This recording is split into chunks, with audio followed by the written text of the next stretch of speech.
Précédemment, dans les bureaux de NetherRealm.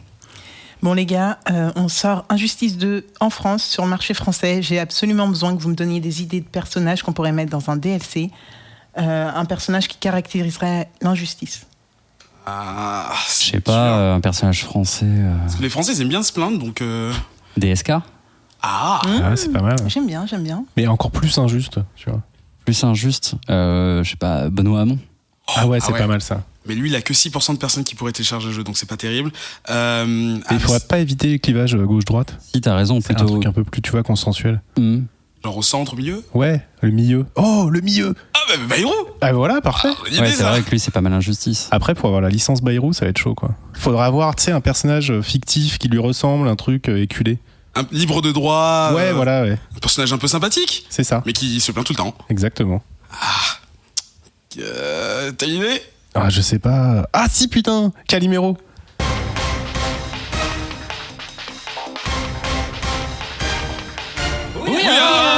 Bonjour et bienvenue dans ce 75e épisode de Comics Outcast. Toutes les 2 semaines sur Radio Kawa, notre équipe de chroniqueurs vous propose d'explorer le vaste univers des comics au travers de discussions et de revues. Moi, c'est Eric pour animer tout ce fouillis et à mes côtés pour la réalisation, il y a Adrien. Hein. Oui, Je sais pas pourquoi je dis bonjour. ça avec une voix chantante, mais bon. Bah, je sais pas, parce que je t'évoque le printemps, la chanson, la musique, la comédie musicale. Le peut-être. printemps qui vient juste de mourir. Oh, bah écoutez, un peu comme moi. Donc c'est le début de l'été, hein. Vous avez sûrement remarqué par l'augmentation des ventes de déodorants. On va tout de suite saluer les 2 autres chroniqueurs qui ont survécu à la canicule. Il y a Alex. Salut. Comment ça va? Ça va très bien et toi? Ça va, merci, chaud. Hein. Je pense qu'on va le dire toute l'émission, mais ça va. Parce il faut savoir qu'il fait à peu près 62 dans le studio au moment où on enregistre. Alors selon Ipsos, Que certains se plaignent. et oui, et toi non. C'est que je trouve étrange. Tu lis des trucs en ce moment? Oui, je suis en train de lire. Je viens de finir Tree. Oui. Et je me rattrape sur. Warren Ellis. Oui. Ouais. Sur Rachel Rising. Ah, on en a parlé il y a un petit moment. Je l'ai lu il y a un moment aussi. C'est génial. J'espère que tu vas Génial. kiffer. Je kiffe, mais j'ai peur. Oh, faut pas. Et il y a que Truss aussi avec nous. Ah oui, effectivement, je suis là. Salut, ça va? Ça va et toi? Bien. Qu'est-ce que tu lis en ce moment? Alors, je suis en train de lire Black Hammer. Parce qu'à force de me l'entendre suriner, que ce soit à l'antenne ou dans le Bouya Comics Club, je me suis dit, Oui, faut que je le lise. comme quoi il faudrait le lire. Absolument, donc voilà. Et sinon, je lis aussi Britannia et je me suis lancé dans XO Manowar aussi. Dans D'accord, Valiant, Valiant, parce ouais. qu'on m'a dit beaucoup de bien de ça et j'ai envie de voir ce que ça donne. Je parie que c'est Gaylor qui t'en a parlé? Pas du tout. Ah, bah bon. Bah, c'est juste pour dire bonjour à Gaylor. Voilà, c'était Bonjour, gratuit. Gaylor. On a un programme toujours aussi sympathique pour vous et on espère qu'il sera un tant soit peu rafraîchissant. American Gods Shadows, évidemment émanant du roman de Neil Gaiman.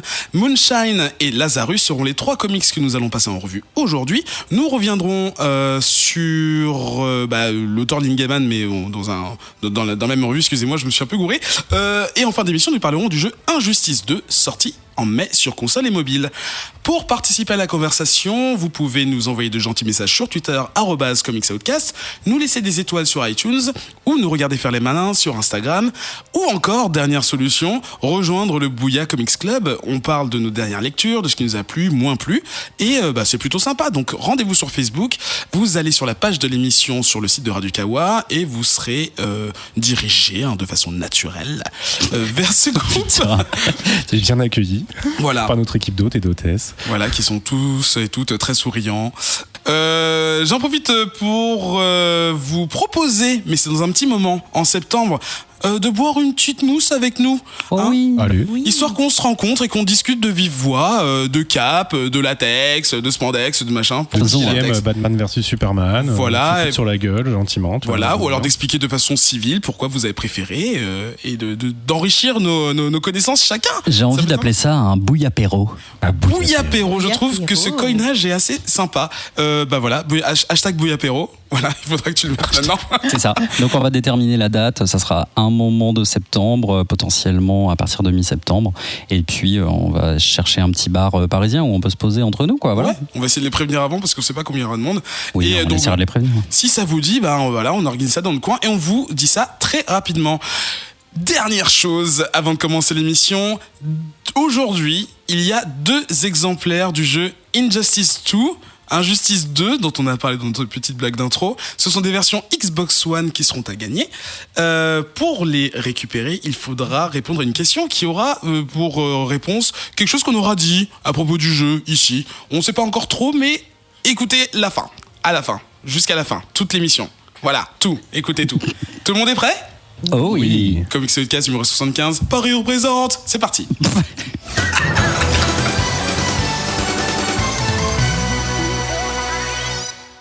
Première partie de l'émission, c'est les revues. Qu'est-ce que c'est ? On a choisi 3 comics. C'est vrai, c'est quoi les revues ? Ouais. On les a lus dans notre coin, on a lu les 3 premiers chapitres et on se retrouve ici devant le micro pour en parler pour la première fois et donc partager notre expérience de lecture. Le premier comics de cette semaine, il s'agit de Lazarus. C'est un comics qui est sorti en 2013, donc il a un petit peu de chemin derrière lui et il est encore en parution. Il est sorti à la fois en anglais et maintenant en français chez Glénat. Il a été écrit par Greg Rucka et illustré par Michael Lark. Et je crois que j'ai pas dit que c'était chez Image. Non, tu ne l'as pas dit. Donc c'est chez Image. Voilà, comme ça c'est dit. Et donc c'est Alex qui nous le présente. Oui. Lazarus, de quoi ça parle ? On est dans un univers où le monde a été séparé en plusieurs territoires qui sont gouvernés par différentes familles. Ouais. Ces différentes familles règnent en maître sur donc ces territoires et ont ce qu'on appelle la famille. Ils ont 3 groupes à gouverner. La famille, donc tous ceux qui font partie de leur famille, comme au sens biologique. Exactement.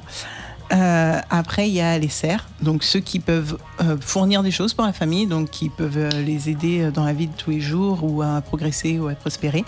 Et des ensuite, médecins, des scientifiques, ce genre de choses. Exactement. Ouais. Et les wastes, donc les déchets. Ceux qui ne leur servent pas, ceux qu'il faut nourrir, mais on les nourrit vraiment en cas de nécessité. Et donc voilà. Et le comics commence avec la mort d'un personnage qui est très important. Ce personnage se retrouve attaqué par des assaillants, donc des West, et ces personnes vont l'attaquer pour se nourrir. Parce que c'est vraiment la dèche, quoi. Enfin, c'est vraiment un univers dans lequel vraiment la dèche. Pour bouffer, il faut attaquer, il faut tuer, il faut. Exactement. Prendre des risques. Bon, alors ce personnage se relève assez rapidement, donc première chose bizarre dans ce comics, et on comprend assez rapidement que c'est une Lazarus, donc une personne qui est l'avant-garde de la famille, qui est chargée de protéger la famille et qui est responsable des armées. Ici, c'est Forever Carlyle, donc la Lazarus de la famille Carlyle. Une sorte, moi, ça m'a beaucoup fait penser à une sorte de Buffy ou Jennifer Garner dans Alias ou de Nikita. Une personne, c'est une machine de guerre, quoi. Donc toi, t'es une meuf des années 90, déjà. Exactement. La plus jeune de ce studio. Non, mais Nikita, c'est pas trop mal, je trouve. Ouais. Dans le tempérament, quoi. En comparaison à comment ça s'appelle ? J'ai oublié son Lazarus, enfin son prénom. Forever, voilà. Exactement. Et donc, dans ces 3 premiers chapitres, on va se rendre compte assez rapidement de comment chaque personne est traitée et des relations entre les gens, en tout cas dans l'univers des Carlyle. Mm-hmm. Donc, on explore du coup les West, comment ils sont traités, les déchets, on va passer en français. Donc, comment sont traités les déchets ? Ils sont très peu nourris, ils sont laissés à l'abandon et concrètement, on s'en occupe pas trop. On se rend compte que au niveau des serfs, c'est pas beaucoup mieux. Ils sont plutôt expendable, ils sont plutôt dispensables. C'est un peu jetable de ce côté-là. Et dans la famille, c'est un peu Game of Thrones, quand on peut se poignarder dans le dos, c'est plutôt sympa. Et du coup, plutôt sympa. J'aime bien ton approche. Ouais, si je peux juste interrompre là-dessus, parce que effectivement, tu as dit qu'il y avait la famille, les serfs et les West, mais ce qui est intéressant dans le comic, c'est qu'ils mettent les proportions, enfin les nombres dans chaque enclave, et les proportions sont assez hallucinantes. Par exemple, dans une des enclaves, la population de la famille, c'est 2, les serfs, c'est 512, et les West, c'est 32 500. Donc, voilà, la pyramide, quoi. Ouais, c'est une pyramide féodale. Pardon, je te laisse. Exactement, féodale, dans le sens où la famille est censée produire et nourrir le reste de la population. Il y a un vrai rapport de pouvoir et de servitude. Bon, après, la famille, on fait un peu ce qu'elle veut. Et donc, comme je l'ai dit au début, le territoire entier, on ne sait pas trop où ça se passe, au début en tout cas. Du coup, les territoires sont séparés en plusieurs, on va dire, royaumes avec des différentes familles qui vont régner sur ces royaumes. Et du coup, on suit aussi les relations entre les différentes familles. À la fin du 3e issue, en tout cas, on ne sait pas exactement... on a rencontré 2 familles et on ne sait pas exactement où on va. Quelque chose qu'a déploré un de mes chers camarades. On ne dira pas qui. On ne dira pas que c'est Adrien. Par rapport à l'histoire, est-ce que Truss, Adrien, il y a des choses que vous voudriez compléter? Ou alors est-ce que, c'était ma première question, est-ce que vous avez trouvé que c'était un setting qui était assez riche en fait, qui donnait envie justement de se lancer dans une histoire qui a l'air quand même un peu entre des mafieux ou des c'est un peu facile de dire mafieux parce que dès que j'entends famille ça me fait penser à ça, mais voilà, est-ce que c'est un setting qui vous donne envie de lire déjà rien que pour commencer? Ouais, complètement en fait. T'as d'ailleurs un tout petit comment on appelle ça, une petite introduction dans la première issue, avant la première page justement, qui t'explique ça et qui te dit que le monde est dirigé maintenant par des grandes familles. J'ai raté ça, alors j'ai raté ce petit texte, je pense. T'as raté ça. Ah, d'accord. Et qui explique justement que maintenant ce sont des familles qui dirigent le monde. Alors ils disent bien le monde, et pas juste les États-Unis, parce que j'ai l'impression que ça se passe aux États-Unis, en tout cas en Amérique, quoi. Ouais, tendance à dire ça.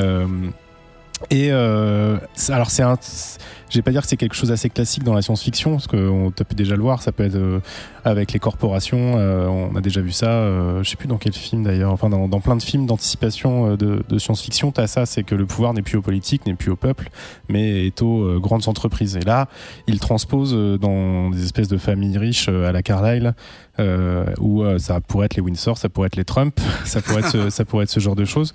Donc ouais, tout de suite c'est intéressant. Et puis ce côté d'avoir son Lazarus, qui est donc Forever pour la famille Carlyle, qui, comme l'a dit Alex, on commence par son meurtre en fait, qui est très détaillé d'ailleurs, c'est assez rigolo. Elle décrit, alors la première balle, elle me transperce le 8e interstice de mes côtes, il sort par le 4e derrière, etc. Donc c'est assez un peu froid, on sait pas trop ce qui se passe. Et oui, moi ça me donne envie parce que ce genre de plot pas post-apo, parce que c'est pas du vrai post-apo, mais en tout cas d'anticipation. Dystopien. Ouais, cette dystopie, exactement. Ouais, ça donne envie. Toi, Adrien, ce genre de plot? Le genre de plot qui me donne envie, parce qu'effectivement quand tu racontes, tu dis ok, c'est un peu des relations de famille à la Game of Thrones, mais dans un décor post-apo, avec une intrigue qui sous-tend Westworld, on va dire, tu vois, un truc. Waouh. Ouais, c'est pas faux. Ouais. Et voilà, et en fait c'est vrai que l'entrée en matière est assez choc. Voilà, je donnerai mon avis sur la suite après. Alors du coup, Alex, on voit qu'elle se relève. Est-ce qu'on a une explication pourquoi elle ne meurt pas? Alors, on a une explication dans le sens où on sait que chaque famille a une Lazarus, donc on s'imagine que c'est une personne, qui a des capacités, un peu comme je le disais à la Buffy, quelqu'un qu'on met pas facilement à terre. En tout cas, on imagine elle est censée être morte et qu'elle a des spécificités génétiques, on va dire, qui font qu'elle se relève. Et d'ailleurs, comme Truss le disait, cette analyse qu'elle fait à froid de son meurtre, en fait, c'est une analyse médicale avec la personne qui l'a sans doute... autopsiée. Non, pas autopsiée, elle n'est pas morte. Non, mais lui fait son constat de tout ce qu'il y a. Check-up, est-ce que tout va bien maintenant qu'est-ce qui a été perforé, est-ce que tout s'est bien remis, comment tu l'as vécu, psychologiquement comment ça va, etc. Donc c'est vraiment une petite expérience médicale. Ça m'a fait aussi beaucoup penser à X-23 d'ailleurs. Ce genre de personnage qui a été élevé pour tuer, c'est une arme, et alors pour la mettre à terre, il faut y aller. Alors du coup, en termes d'illustration, est-ce que tu peux nous en parler un petit peu? Alors l'illustration, comme tu l'as dit, c'est de Michel Larc. Ah, mais Michel Larquet. Larc. Ah, carrément. C'est carrément, donc c'est quand même assez rare de voir, c'est vrai, une ancienne star du ballon rond revenir au dessin, mais bon, formidable. Alors moi personnellement, je sais pas ce que vous en avez pensé, mais j'ai trouvé ça plutôt plutôt pas forcément dingue en fait, tout simplement. Heureusement que tous les personnages ont vraiment des détails différenciants, comme les cheveux longs, les cheveux courts, les blondes, les bruns, des choses comme ça, parce que sinon en fait très difficile de repérer qui est qui. Les détails, enfin en tout cas les pièces, tout ça, c'est parfait. Enfin c'est parfait, c'est plutôt joli et on comprend ce qui se passe, dans quel environnement on est, etc. On est dans des laboratoires, il y a un hélicoptère en fond. Enfin ça, il y a pas de souci. Mais au niveau des personnages, en tout cas, c'est plus compliqué pour moi. J'ai pas repéré tout de suite, en tout cas, qui était qui, et j'ai eu plutôt du mal. Heureusement que, en tout cas, au début de l'histoire, il y a pas trop de personnages et. Ça t'a pas époustouflé. Pas vraiment. Que Truce de ton côté ? C'est un style de dessin que j'ai appris à apprécier avec le temps. Pas juste avec Lazarus, je veux dire, mais au fil des années avec différentes BD, différents comics. Qui, je le trouve au début, je trouve ça pas facile à apprécier. Il y a beaucoup de noir profond. Les visages sont un peu étranges, tout ça. Et en fait, ça marche super bien. Ça me fait penser un peu à Black Monday Murders, avec un peu moins de talent quand même. Où tu vois, où ce que tu peux retrouver aussi dans Walking Dead aussi. C'est différent, hein, mais tu vois, dans le genre de dessin, c'est un peu ce style-là. Au niveau de la mise en couleur, qui demande un peu il faut être un peu pour apprécier le dessin pour de vrai. Quoi. Mais je pense que c'est d'un style de dessin qui sert bien les histoires de ce genre-là. Tu vois, les histoires avec des complots, avec des ficelles un peu attirées partout. Je trouve que ça marche assez bien. T'as pas besoin et t'es pas trop distrait en fait par le dessin. Il est efficace. Et la mise en couleur, je la trouve juste ce qu'il faut, quoi. C'est pas non plus, c'est pas ouf. Mais par contre, je voudrais juste, si j'ai le temps, juste revenir pareil sur la première scène. En fait, oui. Comme on l'a dit, en fait, ça commence par son meurtre. Alors, où elle décrit en fait de manière médicale ce qui lui est arrivé. Et après, en fait, quand elle se relève et quand elle va aller tuer en fait les gens qui l'ont tué, qui sont venus pour la nourriture, on passe à des cases horizontales, assez pas très hautes et qui s'enchaînent très vite sans texte. Et en fait, je trouve ça assez génial, quoi. Tu vas très vite à le lire, c'est très lisible et en fait c'est comme si tu défilais tu vois un film, une séquence de combat et j'ai rarement vu ça, tu vois, cette façon de faire juste que de la case horizontale et sans texte, sans onomatopée non plus, hein. Il y a vraiment aucun lettrage sur ces 3 pages et franchement c'est cool, quoi. C'est assez efficace et voilà, c'est pas le dessin du siècle, c'est pas la mise en couleur est vraiment très moyenne, mais ça dessert complètement l'histoire et il y a aucun problème là-dessus. Le procédé aussi va être utilisé jusqu'au bout, enfin je veux dire tout le long du premier issue en tout cas, enfin du premier tome. Et ce qui est frappant et ce que j'avais pas remarqué à la première lecture, c'est que quand on a une scène de violence pure, je veux dire pas quand elle s'approche des personnes ou pas quand il se passe rien, mais dès qu'il y a une scène de violence pure, la case devient rouge. C'est assez graphique et c'est assez impressionnant, c'est plutôt cool. Oui, effectivement, la page que tu as entre les mains, il y a 8 cases horizontales. C'est une scène d'action. Effectivement, les 2 où il y a un grand choc, elles deviennent rosées, rougies. Et effectivement, ça saute à l'œil. Adrien, toi, pareil, est-ce que dans l'illustration, t'as été... est-ce que t'as pu t'accrocher facilement ? Non, c'est pas bluffant, c'est pas dérangeant non plus, mais c'est pas non plus, c'est pas ce que tu vas retenir, tu vois. Genre, je pense que quand tu demanderas à quelqu'un s'il a lu Lazarus, il te dira pas ouais, et les dessins ils sont pas mortels, sérieux. c'est pas nul, hein, clairement. Enfin, c'est beau. Il y a même d'ailleurs les dessins te sortent pas du truc, donc c'est cool. Ça fait un petit peu penser à peut-être le genre de dessin qu'on a pu voir sur Eclipse, où tu vois, tiens, espèce de très fin. C'est ok. Est-ce que quelqu'un a quelque chose à rajouter sur cette bande dessinée ? En fait, tu vois, tout à l'heure, Alex parlait du fait que je trouvais ça cryptique, j'étais pas rentré dedans. Alors bien sûr, je vais refaire mon rant habituel, Adrien pas content qui tape du pied. En fait, le truc c'est que moi je les achète en issue, tu vois, et quand t'achètes 3 issues et que au bout de 3 issues tu sais quand même toujours pas là où tu vas, c'est assez frustrant. Et je sais pas, j'ai pas lu le volume, donc je sais pas ce que c'est qu'un Lazarus, je connais pas les raisons pour lesquelles ce monde est dans cet état-là. Alors j'ai pu dire ici ou là que finalement parfois les mondes post-apo, peu importe ce qui s'était passé, C'est pour ça qu'ils Mais là, préfèrent se on sauter est quand même moins dans le un temps. délire ultra féodal, tu vois, où on doit sentir pourquoi les relations entre les familles et tout. Je trouve pas ça si bien amené que ça. En tout cas, moi, ça a pas suffi en 3 numéros à m'accrocher pour aller plus loin. Je suis un peu laissé sur le côté. Et c'est dommage parce que l'introduction, moi, m'a vraiment bluffé, quoi. J'étais complètement accroché au bout de quelques pages. Et puis après, le rythme se casse un petit peu et je suis vraiment en demande et j'ai l'impression qu'on me donne pas grand chose. Bon. D'accord. Un dernier tour de table pour un oui/non recommandation, Alex. Ah bah oui, moi je recommande, surtout que je l'ai continué. Enfin, cette série, Toi, tu l'as continué, ouais, c'est ouais, sorti moi, il y a un je petit l'ai- moment quand même. Ouais. Et on en est où là Je dois avoir 4 tomes. en 4 tout. tomes, ok. Ouais. Je crois qu'il y a Et, 26 numéros, si je me trompe pas, en anglais, à ce jour. Possible. Et ça continue. 4 tomes et je recommande carrément, même si du coup, toi, tu as été bluffé par la scène d'introduction et tout ce qui était action, c'est vrai que ça se calme et on va suivre d'autres personnages qui sont pas forcément dans l'action du tout. Après, Et si plus, l'enjeu il est politique, enfin tu vois, si finalement la trame narrative elle brode autour des relations entre les familles, des jeux d'influence ou je sais pas, peut-être que c'est autre chose, tu vois. Ça va aller même plus loin en fait. On va pas s'intéresser qu'aux familles, donc qu'aux puissants. On va aller aussi au niveau des West et comment ils survivent. Ok, mais ouais, voilà, tu vois, ce genre de Ça, on voit pas truc, du tout, c'est ouais. très étonnant en fait de pas voir ça dans les 3 premiers issues, par exemple, tu vois, genre pourquoi en fait on n'arrive pas à exposer clairement dès le début des personnages dans toutes les couches et pour ça s'appelle Lazarus, on suit Lazarus, ça marche. Ouais, enfin, dans chaque tome, on va dire, on va suivre pendant un petit moment ces personnes-là. Donc, quand on va suivre les West, on va les suivre pendant un petit moment. On va plus parler de la Lazarus. Ah, je déteste les romans où chaque chapitre se focalise sur un personnage. Non, mais je pense qu'à un Alors, moment. j'ai une très tout le monde va mauvaise se nouvelle pour toi rejoindre. après, tu vas voir. Toi, que Truss, recommandation. Oui, complètement. Moi, j'ai commencé à lire le numéro 4. Et toi, Adrien, un peu plus tiède. Ouais, non, moi je continuerai pas. Alors, tu parlais de un épisode, enfin un numéro, un personnage.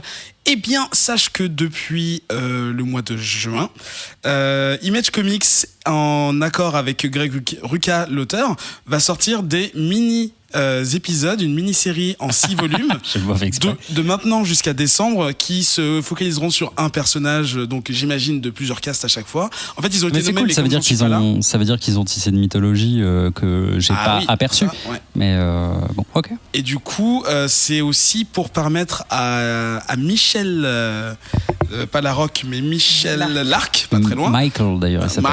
Michael Lark. C'est Michael. Ok, excusez-moi. Mais non. Il a envie de prendre un peu de temps pour lui. Et du coup, Greg Rucka, il est toujours à fond sur Lazarus, donc il veut continuer. Et donc voilà, ils vont sortir ces 6 numéros de maintenant jusqu'à décembre. Donc si vous êtes déjà fan, ça fera encore plus de trucs, c'est sympa. Sinon, ça vous permettra d'étendre encore plus l'univers. Et juste une petite chose, lisez bien, si vous les prenez à l'unité, lisez bien les dernières pages en fait. Rucka passe un temps fou, je crois qu'il y a 5 pages rien que dans le deuxième, pardon, excusez-moi, à détailler l'univers en fait. Enfin, pas tout à fait comment on en est arrivé là, mais à étendre un petit peu à chaque fois. J'ai pas l'impression que ça soit dans sa figure dans le TPB, mais en tout cas dans les issues individuels, oui, dans les chapitres. Il y a Courrier des lecteurs aussi. Aussi, oui, ça c'est... Oui. Non, mais c'est toujours sympa. Oui, c'est toujours sympa, c'est toujours rigolo de voir comment un auteur parle à son public.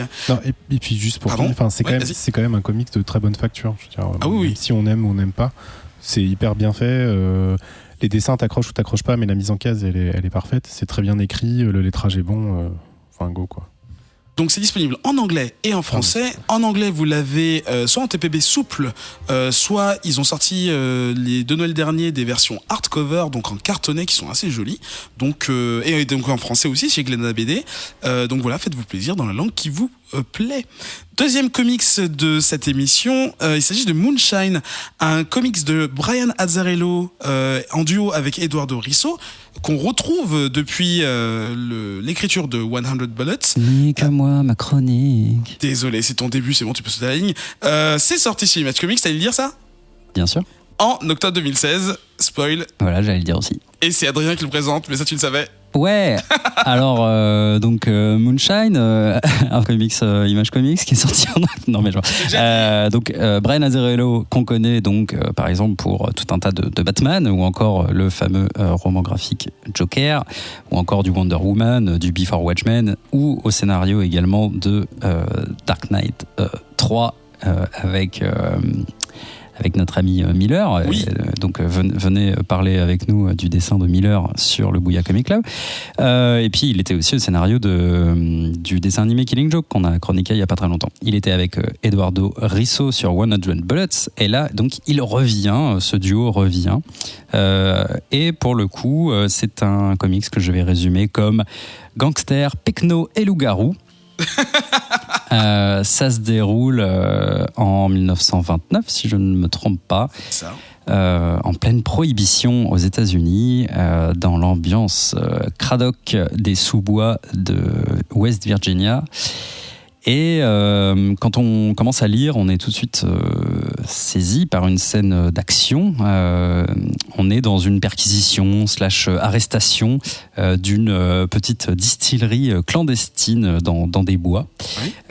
Et ce qui devait être une simple opération de police, visiblement, de routine, tourne court quand donc tous les employés, les rednecks du coin... vont pas vraiment se laisser faire. Ils vont protéger leur production clandestine d'alcool, aidés par visiblement une espèce de grosse bête. Donc en fait le comics ensuite nous embarquera dans la découverte de son protagoniste principal qui est Lou Pirlo, un homme au passé un peu obscur, engagé par la pègre comme homme de main. Et ce que son parrain, ce que le boss de la mafia de New York lui demande de faire, il le fait. Et cette fois-là, il va lui demander d'aller chercher un contrat, ou du moins une négociation auprès de Hiram Holt, un des meilleurs moonshiners de West Virginia. Alors, qu'est-ce qu'un moonshiner ? Qu'est-ce qu'un moonshiner ? Le moonshine, en fait, c'est l'alcool, c'est un peu la gnôle. Je pense littéralement, on le traduirait par gnôle. C'est le truc que tu fais au clair de lune dans ton jardin.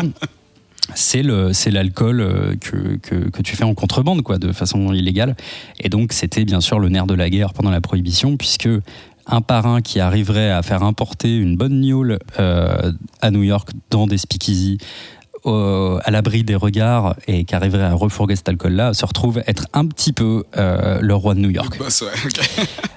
Donc Lou Pirlo va partir sur la route, et il se trouve que Lou Pirlo a lui-même un certain penchant pour la dite boisson, et arrivé tant bien que mal auprès de Hiram Holt, il va se rendre compte que c'est pas parce que c'est un pecno qu'il est moins hargneux qu'un parrain de la mafia, et qu'il est prêt à tout pour protéger à la fois son alcool, mais également un secret familial sanglant qui ne se laisse découvrir que les soirs de pleine lune. Oh, je ne sais pas du tout ce que cela pourrait signifier. En fait, je pense que je pourrais arrêter mon pitch ici, enfin vraiment pour pas trop en dire. Pour vraiment parler du cœur de cette série. C'est une histoire de gangster. C'est vraiment une histoire de gangster avec cette teinte de surnaturel / horreur qu'on retrouve dans les histoires de loup-garou. Voilà, je peux laisser mes petits camarades rebondir là-dessus. Non, Prohibition, tout ça te parle ou pas ? Est-ce que ça me parle ? Ouais. Est-ce que tu veux dire non, mais en gros, dans un plot beaucoup comme ça, dans un comics, est-ce que, voilà. Oui, au début, c'est vrai t'as pas trop l'impression qu'il y aura des choses surnaturelles, mais bon, les 3/4 du premier comics, c'est quand même l'établissement de comment est-ce que les rois de la pègre, tout ça. Est-ce que c'est le genre de truc qui te parle ? Les rois de la pègre. Pardon. Oh mon Dieu. Putain, je sais pas quoi dire après ça. Réponds pas ça. Je répondrai pas ça. Oui, complètement. Et alors, moi, ça me parle vachement. Après, c'est assez personnel. C'est parce que si vous écoutez la Ligue des joueurs ordinaires, vous le savez, j'adore jouer dans l'univers de Cthulhu 1920-1930. Et donc, il y a la prohibition, tout ça. Et ça amène toujours plein d'intrigues, plein de choses intéressantes dans les speakeasy à New York, par exemple. Et oui, donc, du coup, j'accroche complètement à ce plot, ouais. Du coup, Alex, toi, est-ce que c'est aussi un comic qui t'a parlé un petit peu ou pas ? Alors pas du tout. La seule notion sur la prohibition que j'avais, c'était Lawless, le film avec Tom Hardy et Shia LaBeouf. Du coup, ça me parlait pas vraiment, mais je suis rentrée dans l'univers à pieds joints. D'accord. Vraiment. Ok. Ça m'a beaucoup intéressée. Mais c'est le dessin qui m'a fait rentrer dedans, plus que le thème, je pense. Et voilà, et donc en fait pour continuer, ce qu'on peut dire de ce comics, alors il a un rythme peut-être assez lent finalement en termes d'action, c'est plus un comics d'ambiance et de dialogue qui je trouve assez bien fait. En fait, on est quand même très très embarqué dans ce long processus mafieux, tu vois, de négociations âpres, parfois violentes, mais ça peut aller très très vite, quoi. Tu vois, il suffit d'une case ou deux pour qu'un mec soit au carreau et qu'on passe à autre chose, quoi. Il te met la main sur l'épaule dans la case 1 et case 6, t'as une balle dans le cœur. C'est pas que mafieux, c'est mafieux rencontre redneck, quoi, tu vois. Voilà. Ça, c'est quelque chose que c'est deux univers qui sont très différents. Et voilà, et en fait après il y a quelque chose qui est super intéressant sur donc découvrir le passé de Lou, les aspects surnaturels qui vont aller crescendo au fur et à mesure du comics. L'histoire monte vraiment bien en pression avec tout un tas de références, enfin film noir, tu vois, pour moi c'est il y a tout ce cinéma là aussi qui est complètement appelé. Ça reste malgré tout assez sanglant, donc c'est pas forcément pour tout le monde, hein, c'est pas pour les enfants clairement. Un peu horreur. On peut reprocher une certaine... parfois, ça peut être un peu difficile à lire. Oui. Clairement, tu vois, je pense, il y a des scènes ou des jump cuts, tu vois, un petit peu, si on parlait en termes cinématographiques, et les espèces de bonds dans le temps qui parfois peuvent être un petit peu déroutants. Enfin, faut être un peu concentré quand on le lit, quoi. Mais par contre, après, et ce sur quoi on peut s'attarder, c'est la qualité graphique qui couple à l'écriture de Brian Azzarello. Enfin, on sait qu'ils savent bosser ensemble, et là, c'est assez flagrant. Enfin, c'est assez grand, quoi. D'accord, à ce point-là. Toi, Kutrus? Oui, on peut dire que graphiquement, c'est complètement génial. Non, franchement, moi, il pourrait faire des planches, il pourrait parler de n'importe quoi. Je lirais le comics des heures durant, tellement c'est magnifique. Non, franchement, c'est la perfection. Perfection. C'est la perfection. Okay. Après, t'aimes le style ou t'aimes pas le style, mais c'est la perfection quand même. C'est la perfection. Je veux dire, tout est bien, la mise en case est ouf, les couleurs sont incroyables, avec des noirs profonds pour bien marquer les ombres. Enfin, c'est... Franchement, il y a plein de fois, sans en faire des caisses, il y a des fois où je tournais la page, je veux dire, même sur l'écran d'ordinateur, je faisais waouh. Et je restais sur la case, je la regardais plusieurs fois parce que c'est superbe. Et en fait, le dessin est parfait, le dessin te donne tout le temps envie d'aller plus loin. Et avec ça, t'as quand même un scénario qui est c'est incroyable. T'as des dialogues qui sont bien écrits. Il recommence un peu comme dans 100 Bullets, il reprend les dialogues, les dialectes, on va dire, du coin. C'est-à-dire qu'il y a des fois, c'est compliqué à lire parce que... en fait, c'est peut-être aussi... c'est ce que je disais pas quand je disais que c'était un peu compliqué à lire et qu'il fallait se concentrer. C'est que ça parle redneck, quoi. Donc, il y a des moments, faut avoir un petit niveau d'anglais, quand même. Voilà, moi, c'est ce qui m'a fait arrêter, il y a une dizaine d'années, peut-être un peu moins, la lecture de 100 Bullets en anglais, parce que j'arrivais plus à lire, je comprenais plus rien, parce qu'entre l'accent gangsta, d'autres accents, je comprenais rien. Là, ça va, ça passe. Il y a d'apostrophes partout. Ouais, il y a l'accent redneck un peu, mais c'est super bien écrit, et franchement, les cases, elles sont... Moi, quand il y aura le TPB, je le prendrai, et allez jeter un coup d'œil, si vous pouvez, quelque part, juste jeter un coup d'œil aux planches, et vous allez tomber amoureux de ce comics.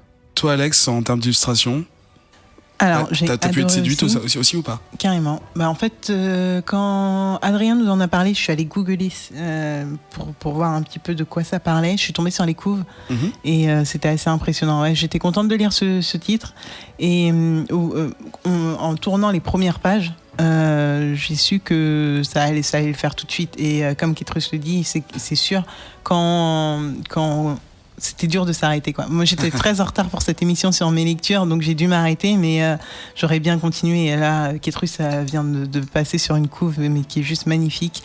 Oui, pardon, parce que on peut préciser que j'ai foncé sur le comics à nouveau encore grâce aux couves. Les couves sont assez cool. Elles font un peu penser à Cannibal. Tu sais que j'ai chroniqué récemment. Il y a un petit peu ce même délire de mise en page avec une espèce de charte au fur et à mesure des trucs. En fait, la raison sur laquelle j'ai pensé acheter Cannibal et j'ai acheté Moonshine, et c'est comme ça que ça a commencé. Alors du coup, recommandation, Adrien? Et oui. Alex? Ah oui. Et Cutrus. Ouais, Must Read.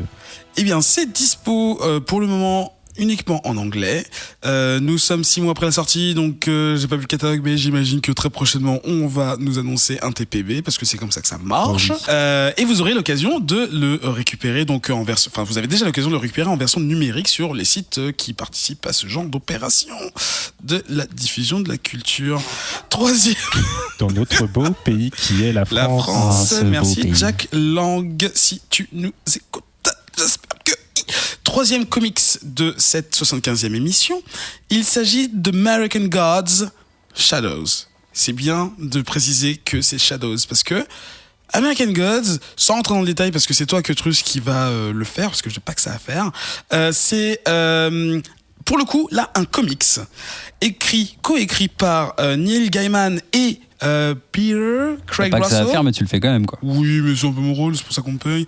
Et illustré par un Scott Hampton. Pourquoi t'imites Ben Hein? Pourquoi t'imites Ben? Je sais pas du tout. Ok, d'accord. Chez Dark Horse Comics, c'est sorti en mars 2007, donc très très récemment, qui coïncide avec d'autres sorties qui correspondent à cette même j'ai envie de dire œuvre, mais vraiment sur le, enfin œuvre. Voilà, c'est dur de compléter cette phrase. Et avant que je m'empêtre encore plus dans cette description, je vais demander à Cutrus de reprendre. Ouais, vas-y, continue. Donc American Gods Shadows, donc les 3 premiers, voilà. Oui. Alors avant de parler du comics, je vais un peu parler de Neil Gaiman brièvement. Oui. Ses œuvres majeures, en tout cas celles que moi j'ai aimées, et un peu vous raconter l'histoire du livre. Et après, j'aborderai en fait la review du comics. D'accord. Et on parlera un petit peu aussi de la série, si ça vous va. Alors Neil Gaiman, c'est un auteur britannique qui a maintenant 56 ans, qui est né en 1960 et qui vit aux États-Unis. Alors c'est un grand monsieur, c'est un grand scénariste, c'est un grand auteur. Je vais pas 2 mètres. à peu près 13. 2,13 m environ au garrot.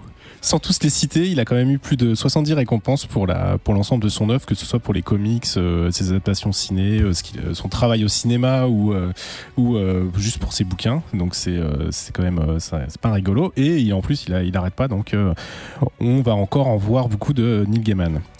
Pour revenir un peu sur ses débuts, ce monsieur a été fan de comics dès son plus jeune âge, hein, comme beaucoup d'auteurs, je pense. Ouais. Il a essayé après d'écrire des comics, a essayé de faire ce genre de choses. Il a eu plein de manuscrits qui ont été rejetés. Et du coup, il s'est un peu rabattu, entre guillemets, sur le métier de journaliste. Donc, il a fait toujours ce métier, donc toujours dans l'écriture. Il a écrit, et juste pour l'anecdote, son premier livre, en fait, c'est sur une biographie de Duran Duran. Ah ouais, Ouais. il s'en est bien éloigné entre temps. Il s'en est bien éloigné Ok. entre-temps. Et d'ailleurs, c'est marrant parce que ce livre est vachement recherché par les collectionneurs maintenant que Gaiman est devenu Monsieur Neil Gaiman. Et du coup, au hasard d'un voyage, en fait, il prend un bouquin avant de prendre le train. Et en fait, ce bouquin, c'est le Swamp Thing d'Alan Moore. Et là, son intérêt pour les comics renaît. Et vraiment, quoi, il a été subjugué. Et après pas mal d'échanges épistolaires avec Monsieur Moore, la chance, ils deviennent amis et Moore lui enseigne, plus ou moins, en tout cas, selon la petite histoire, l'art d'écrire des scénarios de comics. D'accord. Déjà, ça pose son bonhomme. Donc il rattrape son rêve un petit peu après. Exactement, ouais. Exactement. Et donc son premier gros succès, et celui que tout le monde connaît normalement, c'est The Sandman chez DC Comics. Normalement. Donc c'est à la fin des années 80, donc vers 87-88, on lui propose de revisiter le comics qui avait été fait dans les années 70, qui était illustré par Jack Kirby et Ernie Chua et écrit par Joe Simon et Michael Fleischer, The Sandman. Et c'est vraiment grâce à cette série qui devient célèbre, et c'est là où on t'a déjà sa touche qui est de personnifier de façon anthropomorphique des dieux ou des entités un peu oniriques qui touchent à la mythologie, donc sous forme humaine, hein, et aussi de toujours mélanger l'imaginaire et le réel. C'est-à-dire que c'est ce qu'il fait, il aime bien jouer avec tout ce qui est mythes, légendes, idées, concepts oniriques, et en fait les personnifier dans l'univers réel, et toujours de montrer qu'il y a une fine limite, une fine frontière entre ces deux mondes-là. Est-ce que je résume un tout petit peu The Sandman très rapidement? Oui. Ouais. Moi, je veux bien car je n'ai jamais lu. Moi, je l'ai lu il y a très longtemps. J'étais très jeune. Oh là là. parce que je ne les suis plus. Et j'avais du mal, j'avais un peu abandonné. Et effectivement, de ce que j'ai lu après, de ce que lui-même disait, c'est que c'est quand même un comics un peu pour gens un peu avertis, genre un peu un comics, tu vois, un petit peu quoi, tu vois, sauf sculpture quoi. Enfin, c'est pas le comics facile à lire. Donc Sandman, en fait, ça raconte les histoires des éternels, ou The Endless en anglais. C'est des entités supérieures, un peu conceptuelles, en fait, qui s'appellent, je pourrais en citer certaines, destruction, désir, désespoir. Et surtout, le protagoniste principal, qui est Dream, ou Morphée, ou le maître des rêves.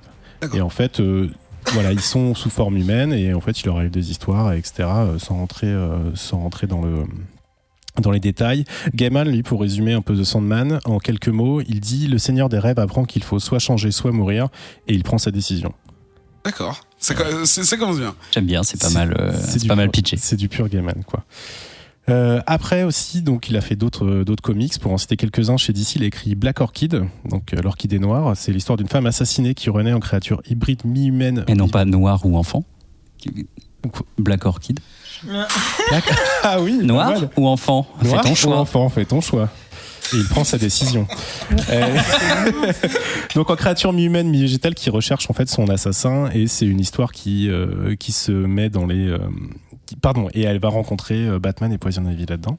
On peut aussi citer, alors ça c'est une série que j'ai vraiment beaucoup aimée, je sais pas si vous l'avez lue, et en tout cas je la recommande à tous nos éditeurs, c'est la série 1602 chez Marvel.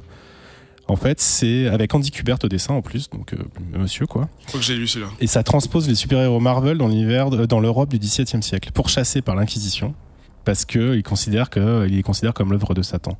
C'est assez excellent, les dessins sont assez fantastiques. Voilà, après... pour parler de ses romans, donc il en a écrit un peu plus d'une vingtaine, je crois, romans et nouvelles. Je vais en citer quelques-uns, parmi les plus connus en fait. Il y a Coraline, qui a été écrit en 2001 et qui a été adapté en film en 2009, en film d'animation. Oui, c'est ça, je ne me trompe pas. Et ça raconte l'histoire d'une petite fille qui, après avoir déménagé, découvre un univers parallèle qui se révèle être une copie améliorée du sien.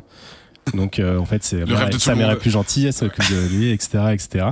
Toujours cette idée encore de frontières entre le réel et l'imaginaire.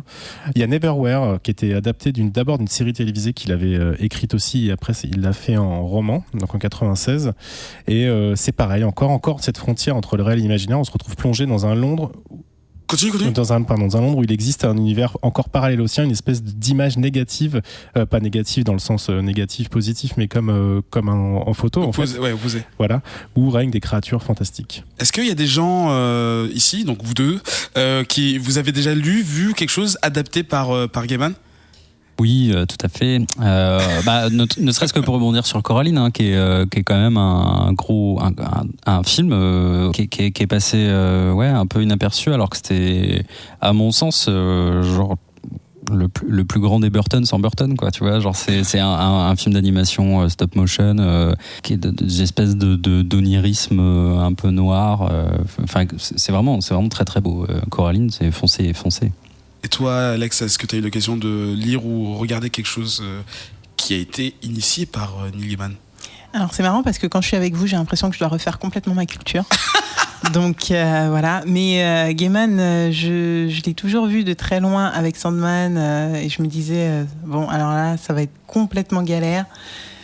Donc je l'ai esquivé pendant des années jusqu'à ce qu'on m'offre Death. J'ai vu Gaiman sur la couverture, je me suis dit ok, va falloir plonger. Est-ce que quand tu vois Gaiman sur quoi que ce soit, tu te dis ok, ça c'est next level, il faut que je me prépare d'abord? Complètement ça. Franchement, c'est exactement ça et j'ai pas été déçue. Je me suis dit bon, c'est la petite sœur, c'est le grand frère, il est pareil, c'est horrible. Mais j'ai adoré Death. On voit un petit peu Sandman d'ailleurs dedans. Je suis pas encore prête pour Sandman, je pense, mais dans quelques années, je reviendrai vous parler de Sandman, je pense, c'est de mon expérience avec Gaiman. Oui, et avant de parler d'American Gods, je vais juste en citer un autre, moi, qui est un de mes petits coups de cœur. C'est De bons présages, Good Omens, qui a été écrit en 90 avec Terry Pratchett. Je ne sais pas si vous connaissez celui qui a écrit Les Annales du Disque Monde, ce genre de choses. Alors là, on est encore dans du Gaiman, mais beaucoup plus léger, parce que c'est un roman parodique, mettant en scène la fin du monde. En fait, l'Antéchrist est né, il y a Azipharal, l'ange, et Rampa, le démon. Rampa, c'est celui qui a donné la pomme à Ève. qui sont amis en fait dans cet univers, décident d'élever l'enfant afin qu'il ne puisse pas déterminer le bien ou le mal et donc retarder l'apocalypse. Tu vois déjà le pitch. Ouais. Sauf qu'en fait, ils sont plantés d'enfants parce qu'à la naissance, il a été changé avec un autre qui s'appelle Adam Young, qui est un enfant, un adolescent anglais typique et qui a aucune idée de ses pouvoirs. Ok. Tu vois un peu le pitch. Ça a l'air complètement dément. Alors c'est super drôle, franchement, je vous conseille de Bon Présage parce que ça se lit facilement, c'est assez rapide et c'est vraiment très drôle. Juste pour vous citer deux trucs assez drôles, on retrouve, il y a une histoire en fait parallèle avec les protagonistes principaux qui sont les 4 cavaliers de l'Apocalypse, qui sont devenus motards d'ailleurs. Et en fait, il y a guerre, famille, mort et pollution. Ah oui, il y a pollution, il n'y a pas pestilence, parce qu'en fait, pestilence a pris sa retraite après la découverte de la pénicilline. Ok. Pas la pénicilline. Et dernier petit truc aussi, moi, qui m'avait fait rire dans ce roman-là, c'est que toute cassette qui est laissée dans l'autoradio de Rampa, donc le démon, se transforme en Best of the Queen au bout de 15 jours. Enfin, vous voyez un peu le coup. Ok. Alors, c'est un peu un ovni, c'est pas vraiment un ovni, mais c'est vrai que ça correspond pas à du gay man pur dans ce qu'on peut entendre. C'est un peu hors série. C'est un peu hors série, mais c'est vraiment très très bien et les traductions françaises sont très bon. De Bon Présage. Et en anglais, c'est Good Omens. Je mettrai la référence sur le site, si je me rappelle. Donc il y en a eu d'autres, on pourra en citer d'autres comme Stardust qui a été aussi adapté en cinéma en 2009. De toute façon, si vous aimez déjà du Gaiman, je vous invite à lire ses romans et à lire tout ce qu'il a fait. C'est quasiment tout est bon, quoi. Il y a rien à acheter. Et donc American Gods, paru en 2001, récompensé par 5 prix. Hugo, Nebula, Locus, Bram Stoker et le prix Bob Moran aussi. Donc vraiment un gros succès mondial. Alors pour vous raconter l'histoire, ça va être facile parce qu'en plus après on va parler de la série et du comics et ce que je vais vous résumer va résumer un peu les 3 médias. Donc c'est l'histoire de Shadow en anglais. Oui, parce que c'est vrai que le comics en anglais s'appelle Shadows et le personnage en anglais s'appelle Shadow. C'est vrai que j'avais pas pensé qu'ils auraient pu changer le nom, mais c'est le cas. Oui, donc en français il s'appelle Ombre. J'ai essayé de dire Shadow, j'ai essayé de rester en anglais. Donc Shadow commence par l'histoire par lui, qui est en fait un repris de justice, qui est en prison pour un certain nombre d'années, mais grâce à son bon comportement et sa bonne conduite, il va être relâché au bout de 3 ans et demi, si je me trompe pas, et va pouvoir retrouver sa femme qui l'attend dans sa ville d'origine. Donc il est très content, il doit sortir dans 15 jours, mais là on l'appelle et il doit rentrer plus tôt. Donc au début il flippe, il sait pas pourquoi, et en fait parce que sa femme est morte. Ah. Donc voilà, en fait son rêve de sortir est brisé, enfin est pas brisé, mais en tout cas est pas très joyeux. Pas complet. Non, pas complet. Donc il sort, il va prendre l'avion et son avion, il s'endort. Alors déjà, il rêve d'une espèce de dieu taureau, de dieu bison assez étrange. Il comprend pas trop. C'est assez bizarre. Et puis il s'endort et en fait son avion n'arrive pas à destination. Il est obligé de prendre une correspondance. Il prend cette correspondance et sa place est prise. Ah. Tant pis, il a de la chance. Il y a une place en classe affaires. Donc il va en classe affaires. Et là, il tombe sur une personne qui lui dit déjà je vous attendais, vous êtes en retard, quoi. Donc, genre après toutes ces coïncidences. Déjà, ça le surprend. Hein. En fait, un homme un peu aux yeux verrons, un peu, tu sais, beau parleur. Sûr de lui. Ouais. Et qui se ferait nommer Monsieur Wednesday, Mr. Wednesday. Et en français, du coup, il appelle comment ? Monsieur Voyageur. Ok, je sais pas tout à fait. Enlève beaucoup de signification à son nom.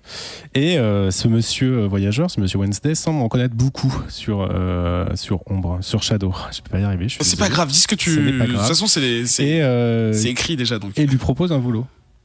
Il lui dit qu'il peut retourner à sa ville et puis il lui propose un boulot, quoi. Donc Shadow le prend un peu, tu vois, de façon. Un peu par-dessus la jambe, quoi. Genre, qu'est-ce qu'il me fait, ce mec-là ? C'est un peu. Je suis allé à plein de forums de l'emploi, c'est pas comme ça que ça se passe. Ouais. Et donc, il prend une voiture pour aller dans sa ville natale. Et là, il s'arrête à un bar qui s'appelle Crocodile Jack. Et là, donc, il revoit ce monsieur, ce Mr. Wednesday, qui lui reparle encore de son offre d'emploi et Ombre lui dit mais non, c'est pas la peine, moi j'ai un emploi chez mon pote Robbie, pas de problème. Et là elle lui montre une coupure du journal, ce qui est assez étrange, la nécrologie de sa ville, et il lui montre qu'en fait sa femme est morte avec son meilleur ami dans la même voiture et que du coup il se retrouve sans boulot. Il y avait eu des conditions particulières pendant la mort ou... Est-ce qu'on la raconte? Je ne sais pas. Non, bon, allez, c'est les lecteurs de... Je sais pas jusqu'où je vais spoiler. Pas de spoiler. À la limite, tu m'arrêtes si je spoil trop loin. Non, là pour l'instant ça va. Là, pour le coup, c'est vraiment les prémices. Hein. Oui, là, c'est vraiment les ouais, prémices. ouais. Donc, il accepte dans ce. Très vite, je vais jusqu'à l'histoire de sa femme et après j'arrête. Il arrive donc il est dans ce bar. Il est un peu dépité d'apprendre ça et en discutant avec Mr. Wednesday, il accepte ce marché. Il lui fait boire de l'hydromel. 3 verres d'hydromel pour sceller son contrat. Ouais. Et il rencontre également un personnage qui se dit être un léprochaume. Alors évidemment, il ne le croit pas, quoi. Et par contre, ce léprochaume arrive à faire apparaître des pièces et fait des tours de magie avec des pièces un peu comme Ombre, ce qu'il a appris à faire en prison, mais là il les comprend pas du tout. Donc en fait il commence à se méfier un peu, s'ensuit une bagarre avec le léprochaume parce que le léprochaume adore se battre. Ils se cassent la gueule, ils ont une gueule de bois et ils se retrouvent endormis et ils se réveillent dans la voiture de Monsieur Mercredi. Troisième nom, c'est bien. J'arrive à changer. Monsieur Voyageur, Monsieur Mercredi, Monsieur Wednesday. En français, ça va être plus simple.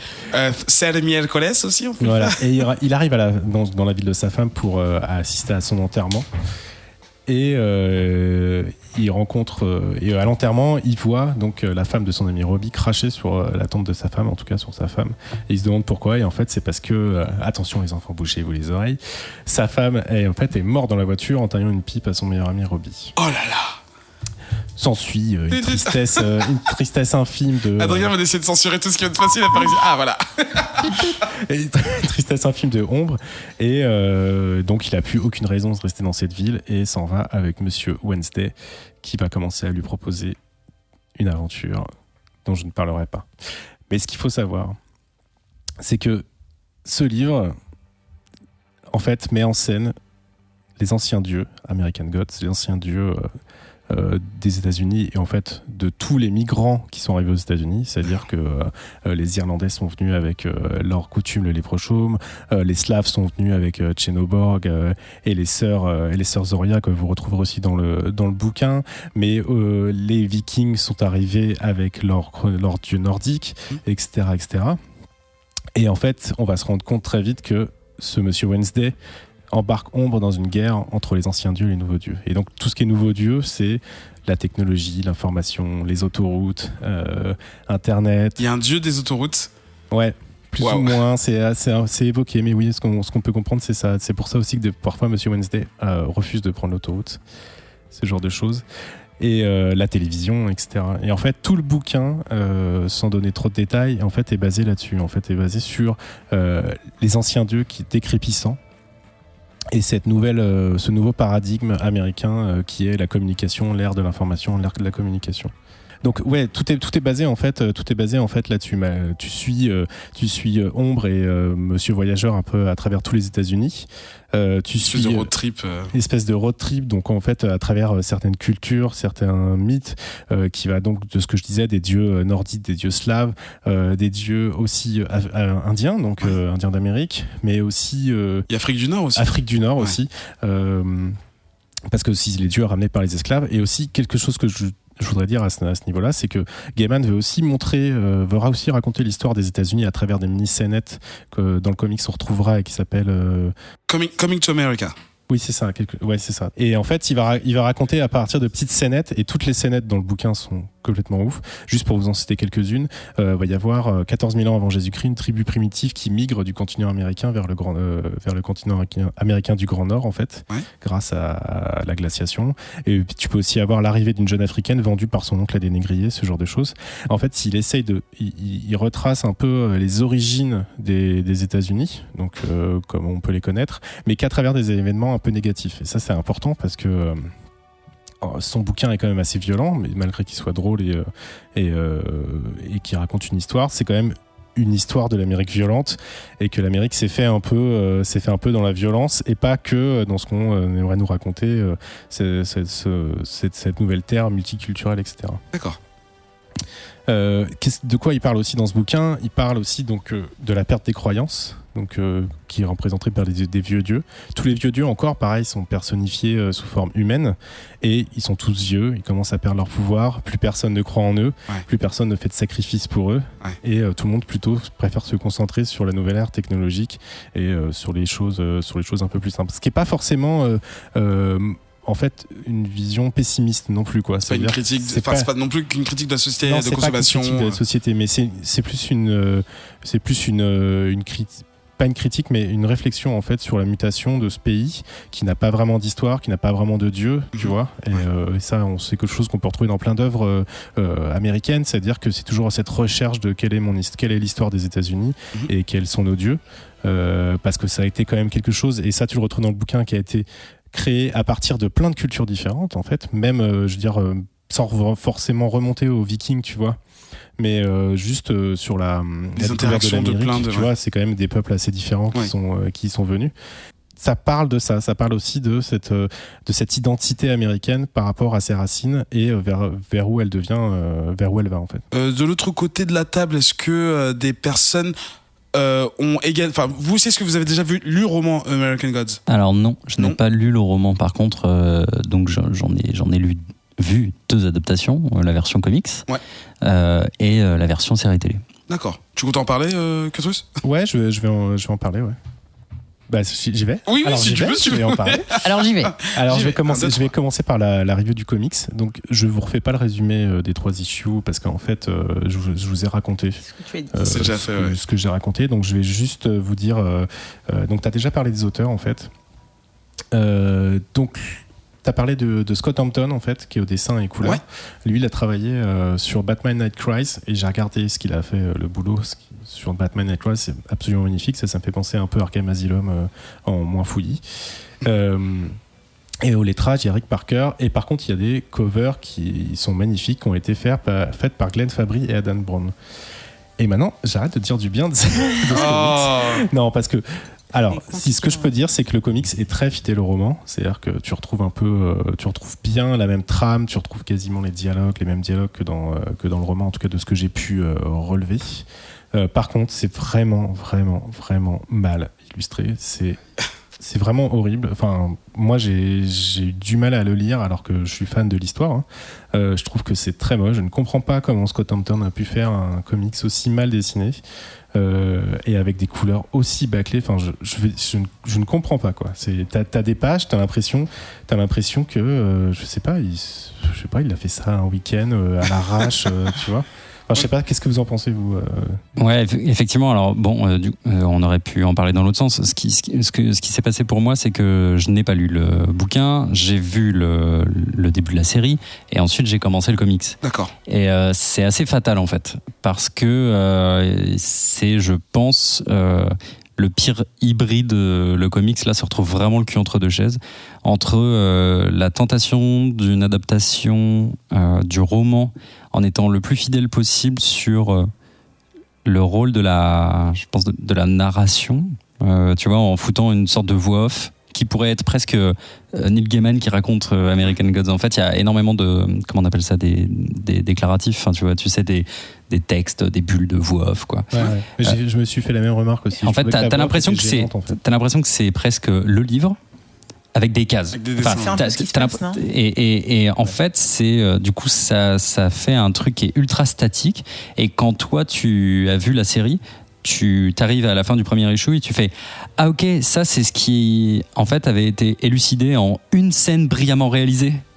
Tu vois, enfin il y a un espèce de souci, je trouve, de la comment t'adaptes quelque chose qui est très dense, qui traite de la mythologie, qui traite de tout ce qu'il y a de composite dans les États-Unis, etc., et qui finalement est assez rapide et qui est très bien rendu dans la série télé. Et finalement, dans le comics, tu reprends le roman et puis tu prends exactement le temps de tout mettre en case à la virgule près, quoi. C'est bizarre. Du coup, j'ai juste.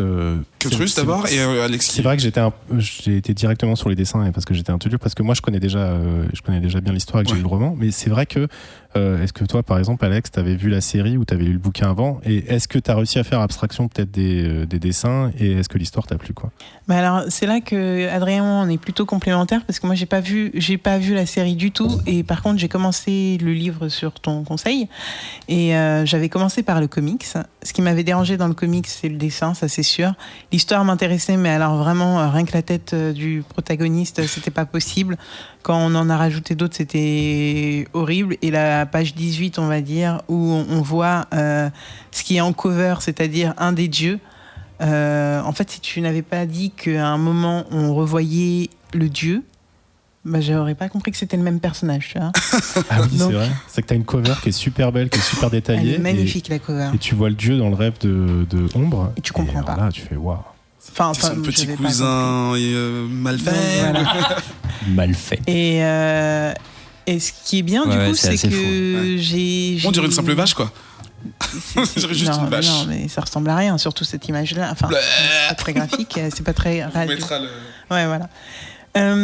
Du coup, l'histoire m'intéressait. Je voulais savoir ce qui était arrivé à la femme de Shadow. Je voulais savoir plein de choses sur ce qui allait arriver à Shadow. Mais le dessin était gênant. Je me suis quand même dit, on va aller jusqu'à la fin, jusqu'aux 3 chapitres qu'on s'est fixés pour l'émission. Et quand Kétrus a dit que ça devenait un focus et qu'il fallait commencer, pourquoi pas, le bouquin, là, ça a été la délivrance. Parce que du coup... on t'a sauvé en te donnant plus de boulot, c'est ça ? C'est ça. Ah, ouais, franchement, ça arrive pas souvent, ça. Faut pas le dire trop souvent non plus.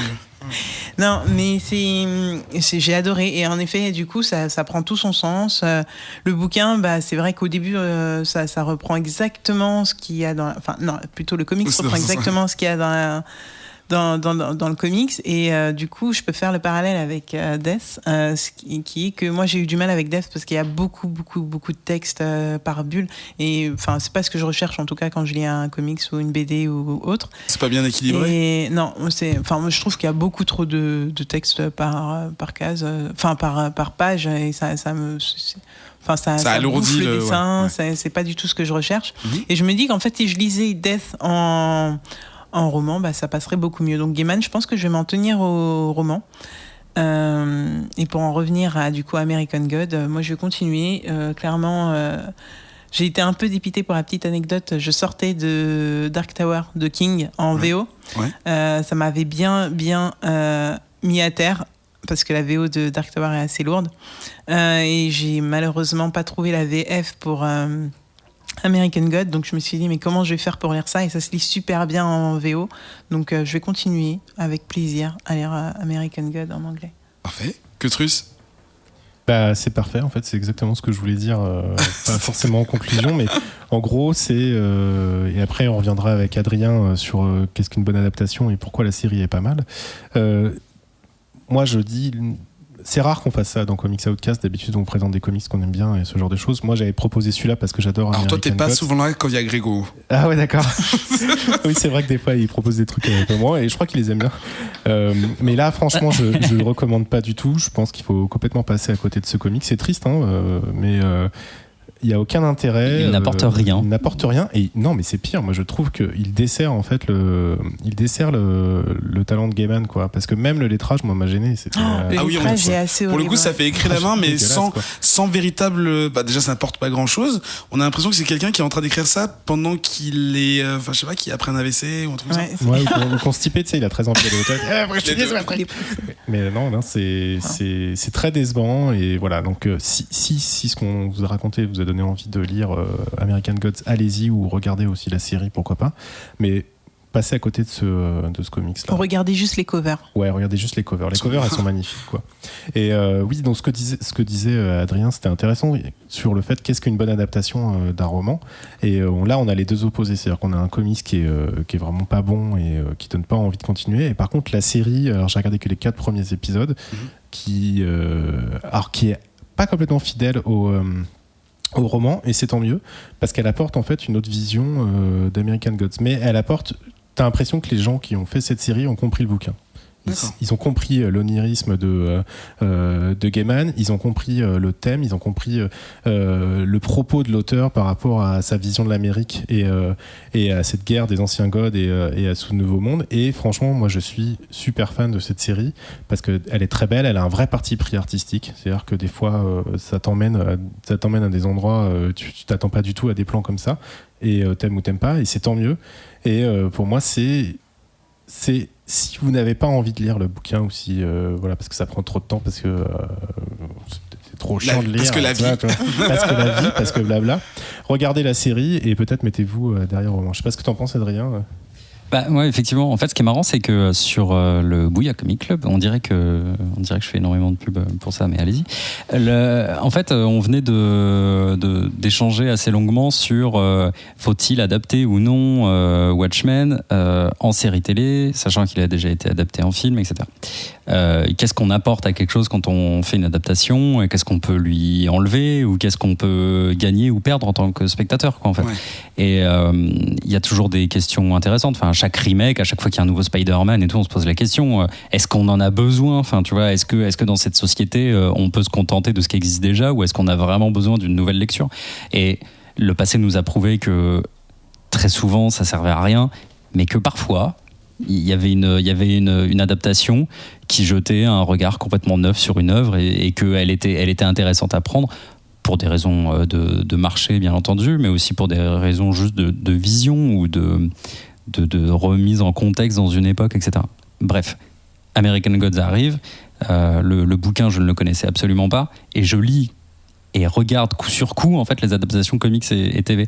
Et là, en fait, vraiment, je pense que ça répond assez bien à la question, en fait, de qu'est-ce qui peut être une bonne idée, enfin une bonne approche d'une adaptation, et qu'est-ce qui ne l'est pas. Et tu vois, d'un côté, on a une espèce de vision artistique qui est proche du néant. C'est-à-dire, je prends le texte, je le découpe en 70 caractères, parce que c'est ce que je peux mettre dans une case, et en dessous, je fais le gribouillage qui correspond à ce que je viens de dire, tu vois, qui est quand même à peu près le niveau 0 de la BD, tu vois, genre Shadow prend l'avion, tu vois le mec qui prend l'avion, et puis il pense à sa femme, tu le vois avec une petite bulle qui pense à sa femme. Attends, alors oui, il y a des petites bulles. Alors ça rappelle les trucs pour enfants. C'est les phylactères. Ça c'est assez incroyable, quoi.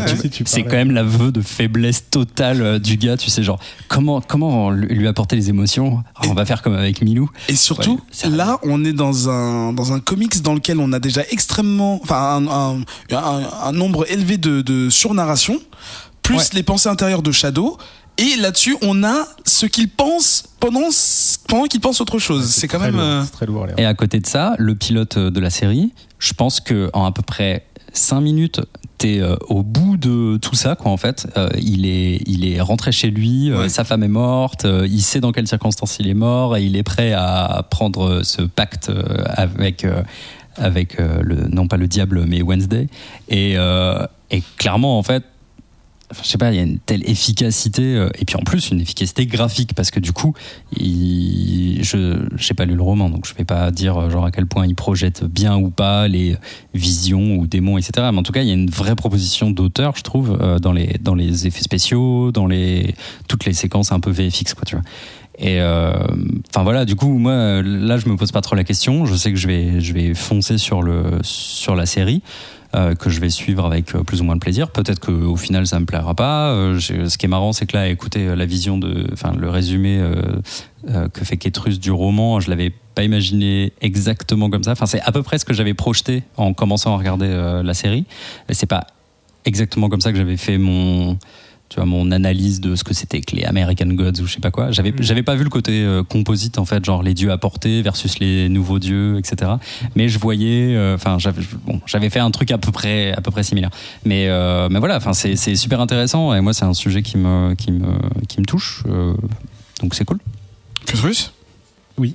Je te redonne la parole pour voir si tu as une conclusion, quelque chose à ajouter. J'avais beaucoup de choses en tête.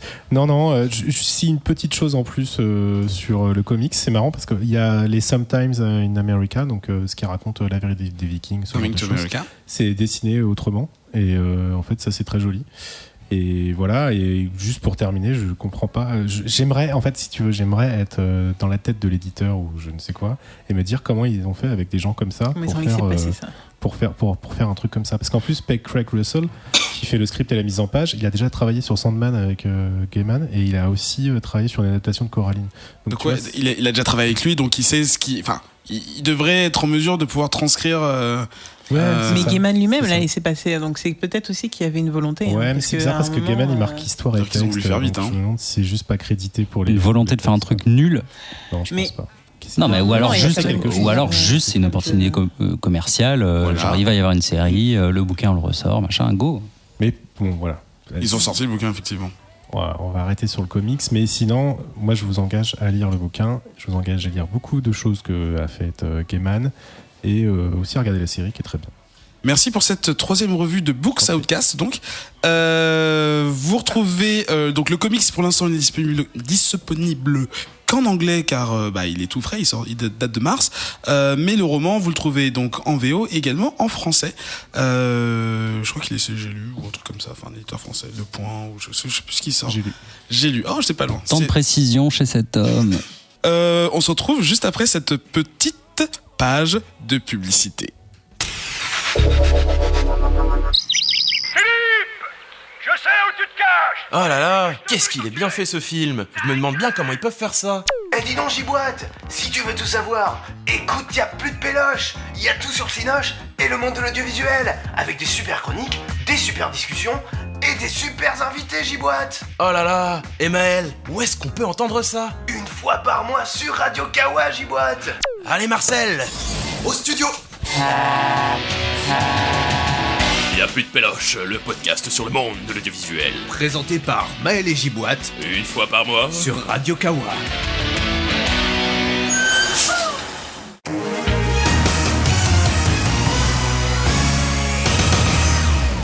De retour dans cette deuxième et dernière partie du 75e épisode de Comics Outcast, toujours entouré de mes petits chroniqueurs qui ont arrêté de transpirer parce qu'il fait quand même un peu plus frais.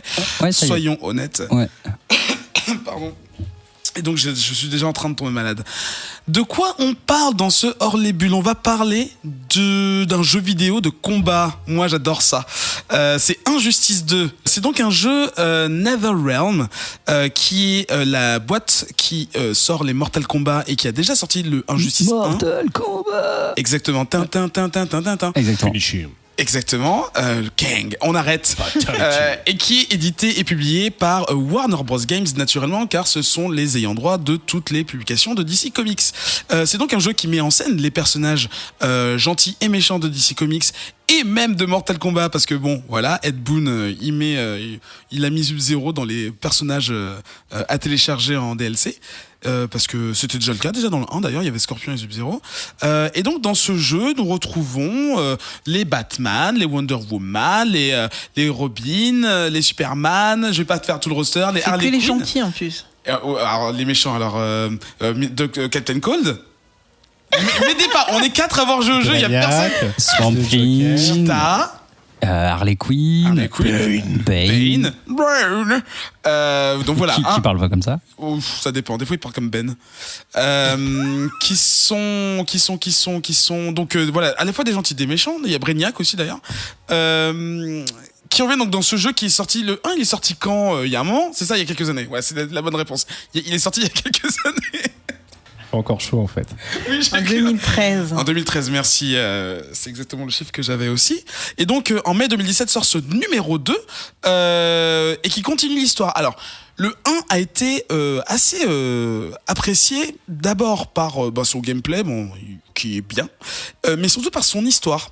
En fait, Jeff Jones, qui est le directeur, alors c'est pas artistique, mais de la publication chez DC Comics, a participé de façon active à l'écriture de l'histoire, mise en avant d'une façon un peu plus exceptionnelle que dans les autres jeux type Street Fighter, type Marvel Capcom, ce genre de choses, où là véritablement on a l'occasion de dérouler l'histoire donc qui a été écrite, qui est fixe, avec plein de personnages différents, et donc de jouer avec à la fois des gentils, parfois des méchants, des personnages qu'on n'aurait pas joué dans d'autres conditions parce qu'on sait qu'on aime plutôt ce type de joueur.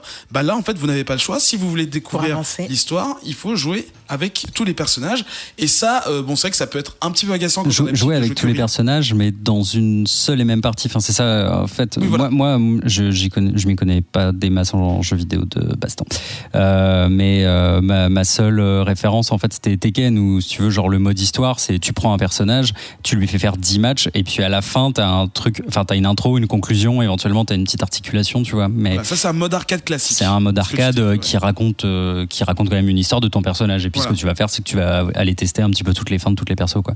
Et là en fait c'est vrai que c'est juste une histoire et tout le monde fera la même, et c'est un enchaînement de combats où tu vas jouer tantôt l'un tantôt l'autre, et puis si c'est bien foutu ça s'articule assez bien quoi.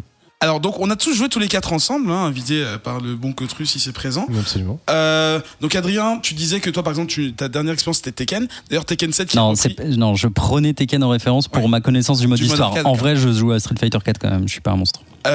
Du coup, est-ce que la prise en main c'était simple pour toi ou pas? Bah non. Non, déjà parce que quelque part, je pense qu'à l'intérieur de moi, il y a une quiche internationale de jeux de versus fighting. Ouais. Je joue à Street Fighter 4, mais c'est uniquement pour me faire plier par le Street Club. Mais là, c'est pas exactement les mêmes systèmes. Mais bon, j'imagine qu'on s'y fait quand on est habitué à jouer à Mortal Kombat par exemple, ou quand on est habitué à jouer à Injustice 1. Effectivement, je pense que la prise en main est assez immédiate. En ce qui concerne Alex, ouais, en effet. Moi, j'ai joué à Injustice 1. En mode histoire, j'ai dû aller jusqu'à peu près 70% du mode histoire. Et pour le coup, pour revenir sur ce que disait Eric, c'est vrai que ce qui était intéressant à ce moment-là, en tout cas, c'était d'essayer de comprendre l'histoire, parce qu'on n'a pas parlé de l'histoire pour le moment. Non, mais effectivement. Dans qui le est très 1, intéressant d'ailleurs. Voilà. C'était ça qui était intéressant dans le 1, c'était de savoir. Alors, on a Superman qui perd sa dulcinée, donc Lois, et qui donc devient méchant et complètement totalitaire, parce que Superman, on le dit souvent dans les comics, il est le Boy Scout, on peut pas trop le plier, mais donc il est pas très intéressant. Mais si Superman décide d'aller du côté obscur, tout d'un coup, ça devient beaucoup plus intéressant. Et ce qui se passe là, c'est que du coup, il va arbitrairement tuer certaines personnes, et Batman décide tout simplement de contrer Superman, et il fait des petits sauts d'un espace-temps à un autre pour aller chercher des petits camarades et rétablir un petit peu un semblant de justice. De justice, exactement. Donc ça, c'est le 1. Ok. Ça, c'est le 1. Et voilà, donc le 1, c'était intéressant d'essayer de comprendre pourquoi. Et toi, Cotrus, en termes de prise en main, toi, t'avais déjà joué à des jeux de type Mortal Kombat, NetherRealm, ce genre de choses? Ouais, j'avais joué à Tekken, c'est aussi...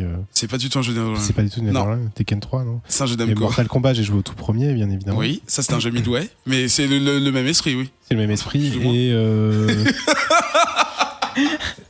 Eric s'amuse beaucoup c'est très dur pour nous, vous savez.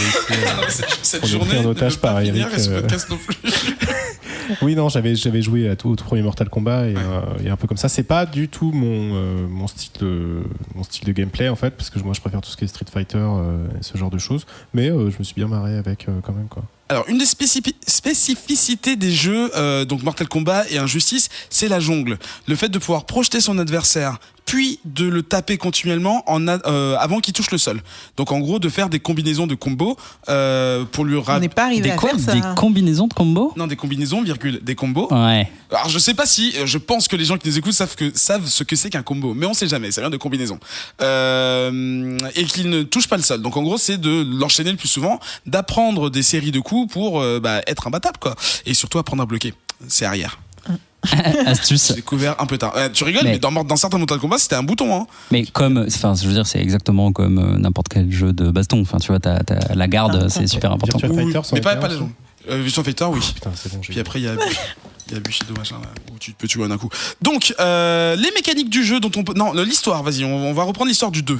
De quoi parle le 2 ? Alors, le 2, ça a été plus compliqué de comprendre parce qu'on n'était pas très attentif, un peu dissipé. Il faisait chaud. On mangeait des cacahuètes, il faisait chaud. En plus. Mais le 2, c'est Monsieur Brainiac. Donc, pour ceux qui connaissent pas les comics. Tu l'appelles Monsieur. Bah oui. C'est le pote de Monsieur Vendredi, Monsieur Machin. Brainiac, donc, le destructeur de la planète de Superman. Qui décide de s'intéresser à la Terre. Et donc Batman va voir Superman pour savoir qui est Brainiac. Et donc voilà. Il lui dit. C'est lui, ok. Salut. Mais en fait, le truc qu'on n'a pas dit, c'est que aussi l'histoire du 1 était super intéressante. L'histoire du 2 est quand même dispensable, je pense. D'accord. À bien des égards. C'est toujours pareil en fait. Bon, Injustice, c'est un premier jeu dans une nouvelle saga, dans une nouvelle, ils appellent comme ça, une nouvelle licence AAA, triple A. Ça douillette. Exactement, ou la dette de la France, ou je sais pas quoi là, c'est pas comme ça qu'on dit. Bref. c'est toujours compliqué de faire une suite quand t'as besoin de ramener de nouveaux personnages. Il faut trouver une excuse. Et bah là, c'était une histoire où voilà, il y a certains personnages mouraient et il fallait en ramener d'autres pour faire gonfler le roster. Adrien veut dire un truc. Ouais, si je peux continuer sur l'histoire. Oui. Moi, j'ai fait des parties en free fight, genre sur le 1. Ouais. Mais j'avais pas suivi le mode histoire. Il faut savoir que dans le 2, l'histoire continue comme si tu avais joué au 1 et qu'on ne t'explique absolument jamais ce qui s'est passé avant. Et le mode histoire est imbitable. Il est imbitable si t'as pas compris. Enfin, je veux dire, il n'y a aucun personnage qui va expliquer ah oui, mais en fait, c'est parce que ça et tout. Et visiblement, il se passe quelque chose d'assez important dans la fin du mode histoire du 1 et qui est là, qui est à peine évoqué. Enfin, tu vois, c'est pris pour acquis. Et ce qui est encore mieux, c'est qu'on te perd. Alex. Parce qu'on a été perdu à un moment avec un flash forward, on appelle ça ? Oui. Ouais. Où, avec Damien et Superman, on était. C'était au futur. Ouais, mais bon, encore une fois, on n'était pas forcément super focus, mais on s'est un peu perdu. Ouais, non, mais c'était un sacré bordel. Enfin, je pense honnêtement que c'est un point faible de ce mode histoire, c'est qu'il est impératif d'avoir fait le mode histoire du 1. Queutrus, pardon. Ouais, alors c'est vrai que moi j'étais complètement paumé parce que je connaissais pas du tout l'histoire du 1. Le 1, j'ai joué, je sais pas, 10 parties en tout et pour tout, quoi. Mais il faut quand même reconnaître que le mode histoire donne envie, quoi. Ouais. Parce que, comme on l'a dit tout à l'heure, il n'y a pas beaucoup de jeux de combat, ou il n'y en a pas d'ailleurs, qui a un mode histoire aussi narratif, aussi riche. Et franchement, moi qui connaissais pas l'histoire du 1, mais juste de voir les enchaînements d'histoire et en fait comment ils t'amènent au combat, je trouvais ça super agréable. En parlant de l'histoire, donc ils ont mis énormément de moyens dans le doublage, la mocap, ce genre de choses. Qu'est-ce que la mocap, Eric ? Motion capture, le fait de mettre, vous savez, les petites, les costumes ou les combinaisons qui permettent de représenter dans un espace virtuel un personnage qui bouge. C'est à peu près juste ou pas ? Ouais, c'est pas si mal expliqué. Écoute, non, mais c'est des voilà, on fait du tracking sur des acteurs live et puis ensuite on remodélise. Que des mots anglais, si c'est plus facile. Oui, forcément, quand on chie sur la langue, tout est plus simple. Non, mais oui, voilà, on essaye de capter les mouvements d'un acteur qui joue en direct sur fond vert et ensuite on remodélise ses mouvements sur une marionnette 3D. Alors ça, c'est très commun pour les membres du corps. Ça l'est de plus en plus pour les muscles du visage. Voilà. Non, mais c'est important de ce jeu parce que... dans le jeu, effectivement, on va retrouver énormément de jeux sur l'expression du visage. Oui. Et c'est plus ou moins heureux. Globalement, ça va. Enfin bon, il faut quand même évacuer un truc vite fait, c'est que le design global d'Injustice est quand même douteux. Enfin, on peut. Il est clivant. On peut aimer la direction artistique, mais le bon goût voudrait qu'on n'aime pas. Et il est non euclidien, je crois. En fait. C'est ça. Et voilà, moi j'ai bloqué pendant notre 2 heures de jeu là sur les textures, sur certaines animations, sur certains squelettes. Effectivement, écoute, je te laisse parler des bassins. Parce qu'il faut savoir que chacun des membres de cette équipe a bloqué sur un truc différent. Oui, c'est vrai. Moi j'ai bloqué sur les textures qui brillent, c'est-à-dire que tout brille. Il y a une espèce de liseré luisant comme ça sur toutes les textures. Ouais, tous les tissus mat brillent, donc c'est vrai que c'est un peu bizarre. Voilà, puis même les visages et tout. Enfin bon, tous les gens viennent de soindre. Moi, c'était la composition du corps en fait. J'avais l'impression que ils avaient construit des humains. Mais un peu à l'envers, en rajoutant trop de distance entre des choses qui étaient proches. Par exemple, les bassins des personnages féminins. Bon, il y a clairement une volonté de les rendre un petit peu arrondies, voluptueuses, et un peu exagérées. Ça, on le voit, il y a pas de problème. Mais leurs coups, je trouve qu'ils sont particulièrement longs et leurs bassins, ils sont mal reliés au tronc. Vous voyez ce que je veux dire ? Ça fait bas du cul, c'est tout. Oui. Avec un gros blocage sur Black Canary. Ah non, mais elle, c'est parce qu'en plus, un super contraste. Regardez son faux potin. Et les mecs, c'est pas pareil. Donc je pense que c'est effectivement donc la mocap des visages. Il y a un concept, je sais pas comment le dire en français, mais bon, Adrien va me corriger. Et c'est lui qui l'avait évoqué ce soir-là quand on jouait. C'était l'Uncanny Valley. C'est un concept qui veut que quand on fait quelque chose quand on crée quelque chose de virtuel, si ça ressemble trop à quelque chose, de notre vie ou à un humain, la frontière entre je sais que c'est faux et est-ce que ça peut être vrai et brouillé, et ça peut créer des malaises chez des gens et une gêne en fait, une espèce de rejet, genre c'est absolument moche, quand et c'est trop réaliste. Et il y a parfois ça. Donc en fait, dans l'espèce de 3D, c'est vraiment une question de budget, souvent. C'est-à-dire que tu pousses par exemple la mocap faciale, tu vas très très loin, et du coup tu as des espèces d'expressions qui sont ultra fidèles, mais par contre tu as les yeux morts, quoi, tu vois, genre d'une truite, et du coup c'est très dérangeant, ça fout mal à l'aise. Et c'est vrai qu'Injustice est un peu blindé de ça. Et en fait, à la base, je disais que je voulais trasher le graphique, mais c'était pour passer sur complètement autre chose. Sur, donc par exemple, le doublage français, puisque on ne peut jouer à ce jeu qu'en français si on a une console configurée en français. Donc déjà, il faut s'accrocher pour changer la langue du jeu. Ouais, voilà, en fait, faut tout reset, tout simplement. Moi, je crois que c'est des doubleurs québécois, j'en suis persuadé.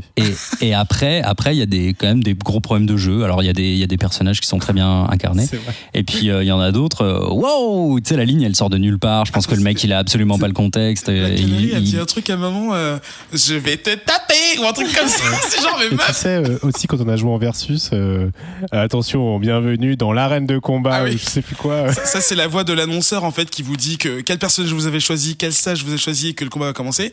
C'est le genre de truc qu'on préfère en anglais, quoi. Voilà. Et là, le simple fait que ce soit en français, mais après, c'est vrai que l'avantage de Street Fighter, de Tekken, de Mortal Kombat, c'est qu'on s'est jamais pris la tête avec un scénario et on se dit c'est des gens qui sont venus pour se battre. Donc par exemple, gueuler Are you ready to fight, c'est vachement naturel, alors que là c'est pas un jeu, a priori c'est pas un jeu de baston, si tu veux, c'est une histoire où juste va trouver une justification pour que Wonder Woman et Supergirl se foutent sur la gueule, tu vois. Forcément, il faut que tu arrives à foutre ça dans un contexte, tu vas pas faire genre c'est un jeu de baston, quoi. Enfin, vous comprenez mon point? Non, je comprends tout à fait.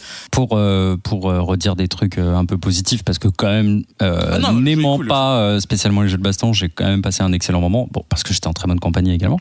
Mais tu rentres très vite dedans. Les systèmes de combat, je veux dire, tu vois, il y a une espèce de violence très Mortal Kombat, tu vois, avec les je sais pas comment ça s'appelle. Non, mais les finishes et les machins comme ça, les ultras, les super, les ultras, machin. Ça fonctionne à mort. Je trouve ça assez bien réalisé. Après, parfois avec plus ou moins d'inspiration, mais c'est plutôt chouette. Les décors interactifs, le fait de pouvoir interagir avec... Le fait de pouvoir interagir avec les éléments de décor, c'est quand même assez kiffant. Ils sont super beaux, les décors aussi. Les décors sont super beaux, sont tellement au-dessus. Bon, c'est facile, ils ont pas d'œil et de texture, donc c'est beaucoup plus. Non, mais c'est beaucoup plus simple de rendre ça réaliste. Mais c'est vrai que l'avocat sur un arbre. Non, mais c'est vrai que les décors sont quand même assez balèzes. Ils ont pas de cap en bubblegum, quoi. Enfin voilà, globalement, on passe quand même un bon moment. Après, la question, c'est est-ce que ce jeu sorti du mode histoire, moi le mode histoire, je le trouvais un peu confus, mais finalement j'ai envie quand même d'aller au bout et de savoir ce qui se passait en ayant lu un résumé du 1. Après, la question, c'est est-ce que le jeu, si je l'achète, est-ce que je le ressors pour aller faire une partie avec mes potes, ou est-ce que je relance plutôt un Street Fighter, je sais pas. Et est-ce qu'il peut marcher sur le marché pro, c'est une bonne question aussi. Genre, est-ce que ça peut devenir un jeu d'e-sport? Je crois que c'est une des ambitions de l'éditeur. Alors c'était déjà le cas pour le 1, mais vu qu'ils ont sorti le 10 assez rapidement après le Mortal Kombat 10, le jeu n'a pas vraiment eu le temps de vraiment s'installer complètement, mais il y avait une scène compétitive. Il était présent à 1 ou 2 Evo, si je me trompe pas. Et d'ailleurs, là, Injustice 2 sera présent avec Mortal Kombat X à l'Evo, comme jeu de combat dans lequel il y aura des prix à gagner, donc notamment de l'argent. Et le titre de vainqueur.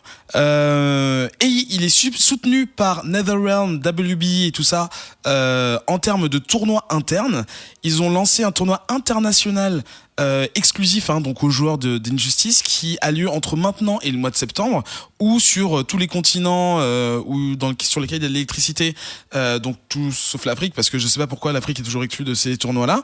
Ils vont faire des ligues en fait individuelles. Il y en a une en Europe, en Amérique du Nord et ainsi de suite, et qui vont se clasher entre août et septembre pour avoir un vainqueur. Et ça imite, même si c'est pas original, ça imite ce que fait déjà Capcom et ce que fait Tekken depuis cette année, mais mais voilà, de professionnalisation des joueurs et de vraie mise en avant de leur jeu comme un produit e-sport. De toute façon, avec des sponsors, avec voilà, le succès de ces jeux en e-sport, c'est juste proportionnel au montant du marketing qu'ils foutent dans les cash prizes et dans les machins. Donc, si ils casent leur jeu sur un tournoi avec un cash prize à 500 000, bah bien sûr, il va y avoir des gens qui vont commencer à jouer à ce jeu. Enfin, alors oui, mais derrière, je vois ce que tu veux dire en disant ça, mais par exemple, là, on a un jeu comme Street Fighter, et je sens que je vais me prendre des claques là, mais c'est ouf. On a un jeu comme Street Fighter 5 qui est sorti l'année dernière. Il a connu plusieurs révisions, je demande des rééquilibrages, ce genre de choses.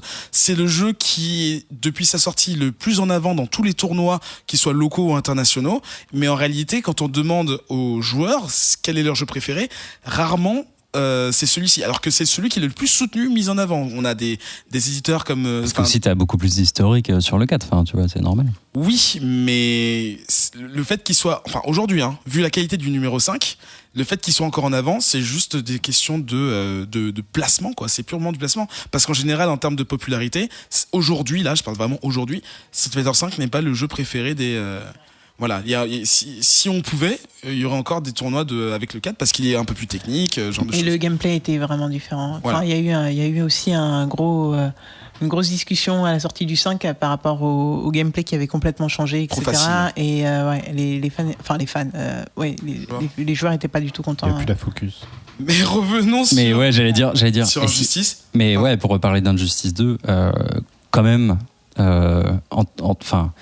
jouer avec Flash, jouer avec Swamp Thing, jouer avec Dr. Fate, tu vois, il y a des persos qui quand même finalement sont là, ils sont plutôt bien modélisés, leurs coups sont intéressants et tout.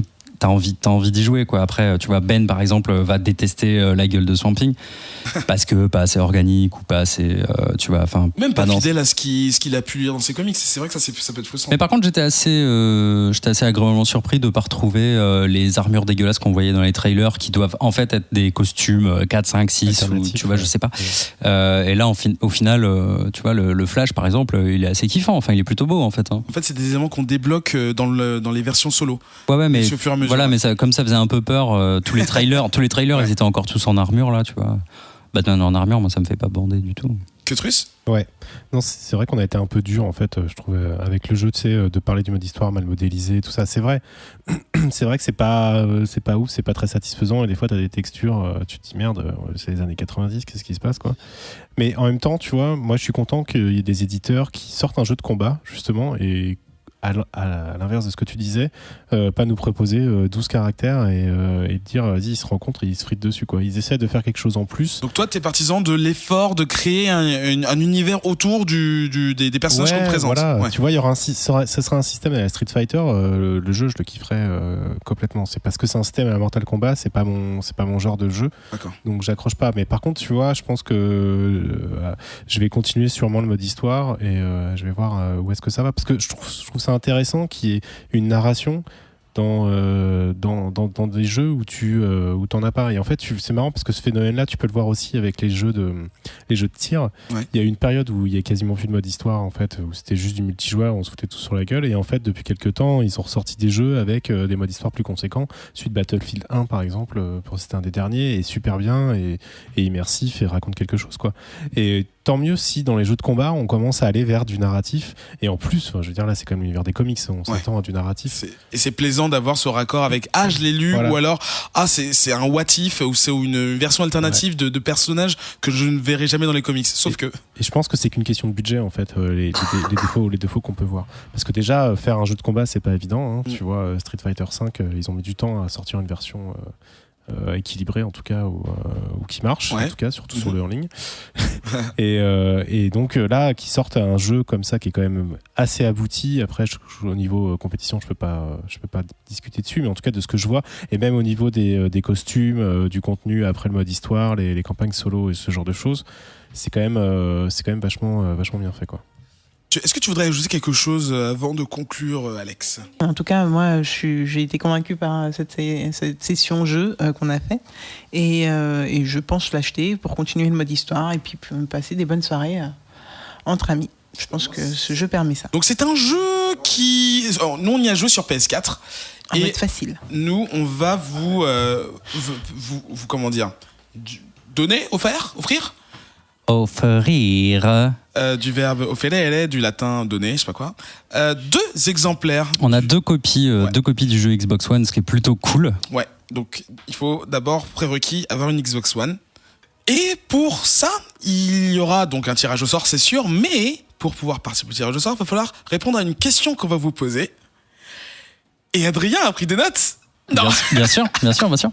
Et il va pouvoir vous départager. Ouais. Adrien, on t'écoute. On a égrené des noms de personnages qui étaient dans le roster Ouais. depuis le début. Mhm. On veut dans nos DM ou dans nos messages privés sur Facebook 3 noms de personnages qui portent du rouge et qui sont dans ce jeu. Ok. Voilà, on fera un tirage au sort parmi les bonnes réponses. Alors qui porte du rouge normalement, quoi, nous faites pas genre oui, mais Oui, sur la Terre 23. sur la Terre 23, c'est bon. Ouais. Sous un soleil vert, ça devient rouge. Encore une fois, on peut dire que Batman porte pas de rouge, par exemple, tu vois. Même si... Par exemple. Il donne des indices comme ça. Oh là là, Désolé. trop facile. Alors, juste un autre indice, j'espère que ça va vous permettre de vous trouver peut-être une bonne... C'est des personnages DC Comics. Si vous avez suivi, au moins, c'est bon, vous avez Parce pouvoir... Calimero, c'est mort, quoi. Voilà, lui, il Calimero, compte pas, il est c'est pas dans mort. l'univers, il est pas du tout dans le... dans Verrou, le il porte du DCU. orange, donc, donc on sait que c'est pas lui. Voilà. Bon, bref, voilà. Donc, glissez dans nos DM. @comicsoutcast sur Twitter, et c'est tout. Ou sur Facebook. Ou sur Facebook, envoyez un petit message sur la page Facebook. C'est la fin de cette émission. Quelle fin! Faudra m'apprendre à faire le bouilla, je sais jamais quand le placer au début. C'est chiant. C'est bouilla, Ah, putain, c'est trop dur. J'ai jamais appris à bouillir. J'ai jamais appris à bouilla. L'émission, c'est la fin de cette émission 75. Oui, la prochaine c'est les 76, ce sera l'émission de je sais pas quel département, c'est quoi 76, c'est en Normandie, c'est l'heure. C'est Seine-Maritime. Les prochaines émissions sur la 76, elle aura lieu le 10 juillet 2017. On est tous à bout. La chaleur tue, buvez régulièrement. De 2017. Hydratez-vous. C'est pas 2016, j'ai mis 2000. En attendant, vous pouvez écouter nos précédents épisodes sur le site de Radio Kawa, radiokawa.com/comicsoutcast, -outcast, pardon. Ouais, c'est à peu près ça. Sinon, Twitter. Le groupe Facebook Bouya Comics Club pour parler avec nous de ce que vous avez lu, de ce que vous avez pu acheter ou des émissions à quel point je bégaye et la chaleur c'est chaud. Et sinon il y a quoi d'autre Oui, donnez vos réponses par rapport au quiz et j'espère que vous allez gagner, vous l'avez mérité si vous avez une Xbox One. Si vous avez écouté cette émission surtout. Aussi, si vous êtes tenu jusque-là. Jusqu'au bout. Et qu'est-ce qu'il y avait d'autre à dire? Oui, le verre, voilà, on vous en dira un peu plus tard. Et j'ai rien d'autre sur mon conducteur, donc ça veut dire que l'émission est finie. Oui. Merci à tous, vous les trois. On vous retrouve sur vos réseaux sociaux respectifs. Adrien Rousset. Oui, effectivement, LROU Z2E sur Twitter. Alex, comment on Just retrouve allez sur Twitter, ALE. Et que Truss. Avec moins de cheveux. Parce que j'avais même pas fait gaffe, tu t'es coupé les cheveux. T'as vu ça? Ouais. Juste que Truss. Juste que Et Truss. sinon, Mais ça, c'est. Mais sans le juste. On peut parler de Du prochain. de la prochaine émission? Non, des podcasts dans lesquels on nous retrouve. Bah ça dépend parce que ce podcast il va être diffusé le genre le 26 et c'est avant le 2 juillet donc je sais pas trop. Ça marche pas. Voilà, ça marche pas. Bah suivez les réseaux sociaux C'est alors. exactement ce que j'allais dire. Sinon, attends, j'avais une vraie information. J'ai complètement zappé, je suis vraiment désolé. C'était à propos de quoi? Je sais plus. On saura plus Bon, tard. bah, suivez les réseaux sociaux. Voilà, je le dirai là-dessus. Allez, à bientôt. Ah si, moi, on me retrouve @chocotuve_EK.